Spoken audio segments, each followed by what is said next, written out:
আর কালকে দেখিয়েছিলাম না স্নো পড়ছে, আজকে তো স্নো পড়ছে না, দেখো ক্লিয়ার স্কাই। বাট আজকে তোমাদের একটা জিনিস দেখাই।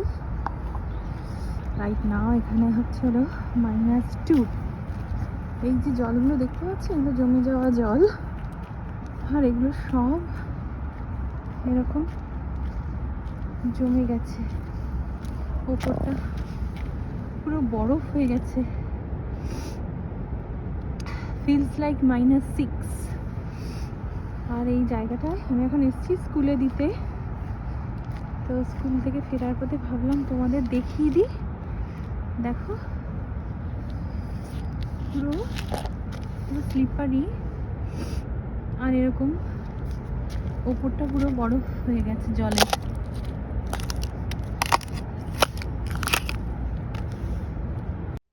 কত ঠান্ডা সেটা তো তোমরা দেখতেই পেলে।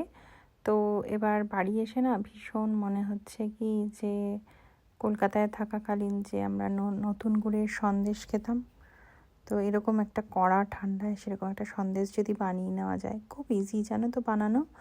আমি না একটু মিল্ক পাউডার নিয়ে নিয়েছি, তার সেটাকে দুধ দিয়ে গুলে নিয়েছি একদম টাইট করে।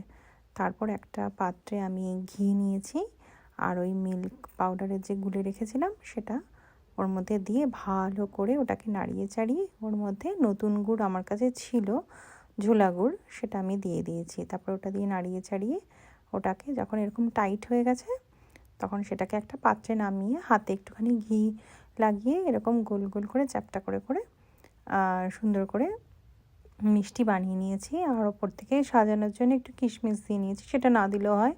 কি সুন্দর হয়েছে, খেতে খুব ভালো হয়েছিল।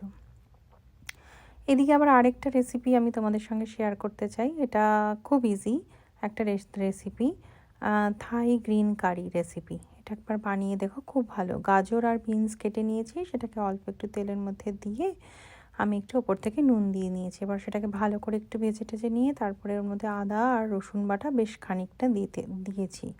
দিয়ে এবার ওই আদা রসুনের কাঁচা গন্ধটা চলে গেলেই আমি মাংসগুলো দিয়ে দিলাম, চিকেনের পিসগুলো হাড় ছাড়া আমি ইউজ করেছি। ওটাকে ভালো করে ওটার সঙ্গে নাড়িয়ে চাড়িয়ে নিচ্ছি, যাতে ওই চিকেনের কালারটা এরকম একটু সাদা সাদা টাইপের হয়ে যায়। তো যখন ওটা হয়ে যাবে, আমি থাই গ্রিন কারির পেস্ট সুপার মার্কেটে কিনতে পাওয়া যায়, আমি সেখান থেকে নিয়ে এসেছিলাম, তো সেটাও দিয়ে দিলাম। তোমরা চাইলে ওইটা নিয়ে এসে, যে কোনো কোম্পানি নিয়ে এসে ইউজ করতে পারো। থাই গ্রিন কারিটা খুব ভাল লাগে রাইসের সাথে খেতে, আর এরকম একটা ওয়েদারে গরম গরম ভাতের সাথে এই ধরনের জিনিসগুলো খেতে কিন্তু বেশ ভাল লাগে। তো আমি সেটা দিয়ে জাস্ট একটু ঢাকা দিয়ে রাখলাম 20 মিনিটের মতন, ব্যাস রেডি হয়ে গেল। খুব তাড়াতাড়ি একটা ডিশ সেটা, আর খেতে কিন্তু খুবই ভালো লাগে। আজকের মতন ব্লগ এখানেই শেষ করছি। সবাই ভালো থেকো, দেখা হবে অন্য একটি ব্লগে। Bye bye.